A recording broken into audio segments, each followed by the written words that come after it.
এই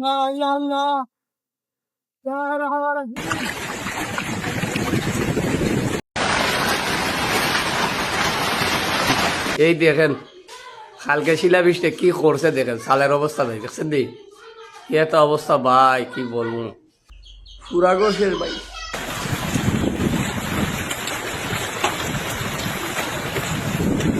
একটা পাথর পড়েছে, পাথরটার ওজন আছে বর্তমান 600 গ্রাম।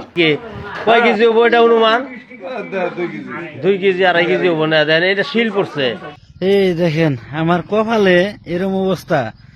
দেখেন আমাদের ধানের অবস্থা, জানি না কোন পাপের শাস্তি পেলাম। গাছের একটা কি যাও অক্ষত নাই, সবগুলাই ধ্বংস হয়ে গেছে। এই যে একবারে মুসরায়া, একদম মুসরায়া গেছে একবারে। এমন ধরনের বৃষ্টি, শিলাবৃষ্টি হয়েছে মানে বলার বাহিরে। দেখুন গত দিনের কালবৈশাখী ঝড়ে এ কলার বাগানের কি অবস্থা দেখুন, প্রত্যেকটা গাছ কিন্তু ভেঙে গেছে, মানে বিক্রির উপযুক্ত হয়ে গেছিল। সেই কলাগুলো কিন্তু আর পাচ্ছে না এই চাষি ভাই।